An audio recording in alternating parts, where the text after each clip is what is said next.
Welcome to the 10th video of the Foundry's CameraTracker for After Effects 101 training series. In this video we'll be looking at using what we've covered so far to produce some cool results. Now, you've gone to all the effort of pulling a great camera track, ensuring the tracking points were spot on, the solve nicely refined, and the resultant camera looking good. But what can you then do with it? Well, the boundaries are basically endless. It allows you to work with standard AE tools and third-party plugins in a moving camera scene as easily as if you were in a static one. In this vid, I'm going to look at a few uses, looking at some of those examples we saw in the introduction, to give you a few places to get started. The first use we've already quickly looked at is to insert AE elements into a scene. The most obvious is text.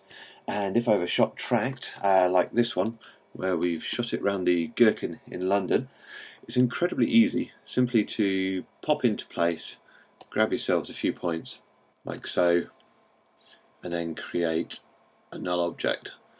Now if I have some text, some I prepped earlier on, if I toggle on 3D and parent it to my null, and then pop in here and bring up my position and rotation setups and zero all these guys out,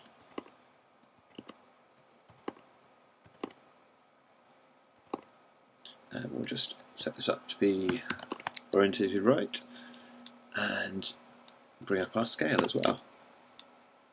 And now I'm able to very easily push the text around the scene to where I want it. Then run preview.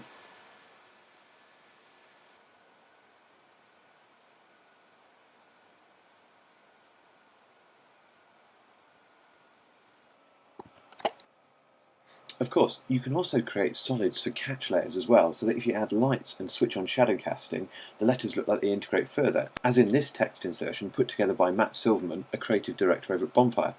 As you can see, Matt's pulled a track and created text, but also created this ground plane solid and this light setup, so as to be able to throw and catch shadows. Very cool stuff. But we're of course not limited to text. Any graphical element inside of AE is fair game. Take this animated flourish, for example, part of a shot breakdown put together by Alex at Gross Communications. Now, not only can these elements be inserted, but you can also create masks to cut things out. Another example from Alex is we have some text insertion, but also some smoke, which is being masked out by a series of solids to cut out their impact on parts of the scene.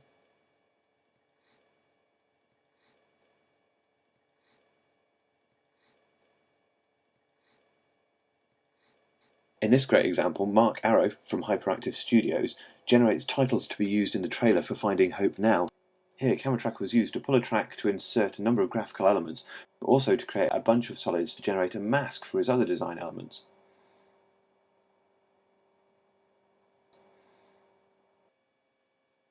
As well as integrating into After Effects' 2.5D scenes, you can also massage the CameraTracker created cameras to work nicely with comp camera effects.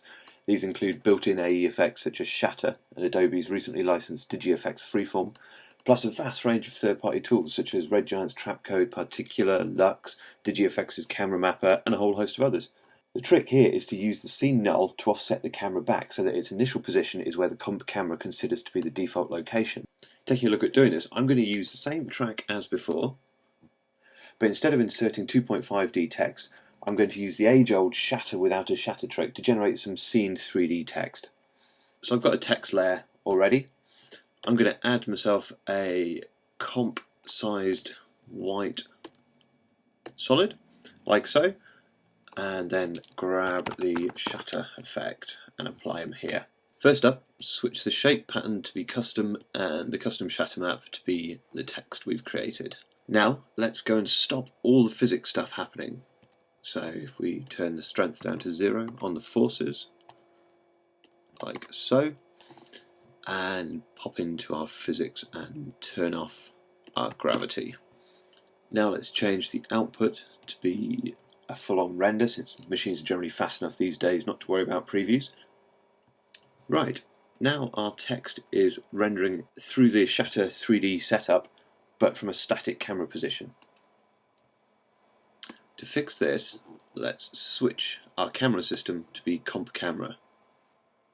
Now the text disappears, so what's going on?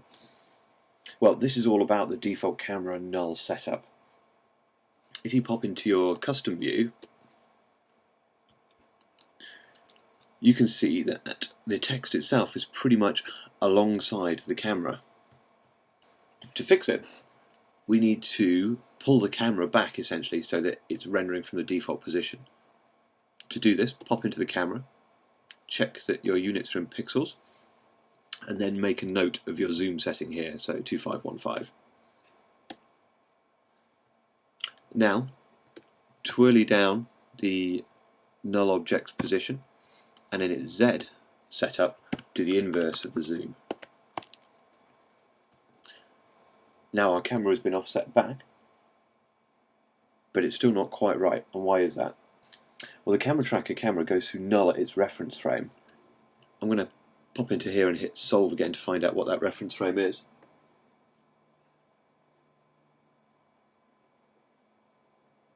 So my reference frame is 294. So if I hit OK, go to frame 294, and look through my active camera or my created camera.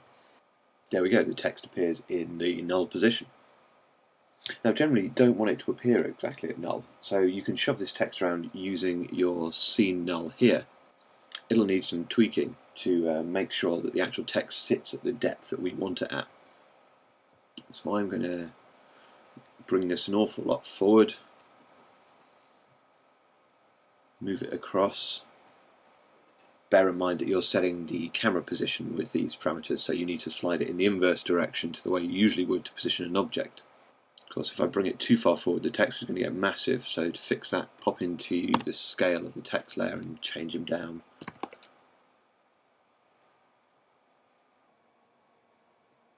You can rotate the text with this null as well, but bear in mind where your anchor point is. For sanity's sake, it's normally worth creating another null object, parenting your CameraTracker null to it, switching on 3D, and then using rotation here to rotate it around a more sane anchor point. Tweak it around a bit so we can see the extrusion nicely. Okay, that's looking pretty good. Now, because the Shatter Effects render is a bit rubbish, you probably want to oversample it at least by twice. Also, Shatter doesn't render motion blur, and this camera move does have a fair amount of blur on it, so how can we cheat that? Well, first up, let's pre-comp everything we've just created except our original footage layer. Moving all attributes, of course. Duplicate the original layer, removing the CameraTracker effect and putting it at the top of the stack. Now, if you have the Chronos plugins, grab yourself the motion blur effect and apply that to this top layer. If you don't, you can get close to this using Time Warp, although the result quality won't be as good and the render time will be an awful lot higher. So what you need to do is grab the Warp drop down and select your pre-composed layer. This will apply motion blur to one layer based on the motion of another, in this case the original source clip, which is exactly what we want. Now tweak your shutter angle and then round preview. There you have it, the start of some flying 3D text. As mentioned, it really does need some oversampling and a whole bunch of colour correction work. It also benefit from faking up some reflections in the surrounding building glass and shadows and so on. Another common need is to be able to export from After Effects the camera location along with other data and send it to your 3D package, whatever that may be. There are a number of third-party scripts out there able to perform this sort of functionality. For example, for Maxon's Cinema 4D, you can use a script called AE to C4D, and for Maya, Barry Berman's Mocon scripts are available. In this extension of an example we saw before, Alex uses the AE to C4D script to export to Cinema 4D, render some dynamics work with a projection mapping, then bring back in the resultant rendered plates and comping with the original shot in After Effects. As a neat extra, you also add some motion blur using the motion blur tool from the Chronos for AE plugin package, so saving some render time by not having to do that render in 3D. Then he retimes the shot for a bit of extra impact using the Chronos tool itself. There you have it. The Foundry's CameraTracker for After Effects plugin is a massively powerful tool for working with moving camera scenes as easily as if you were working with static shots.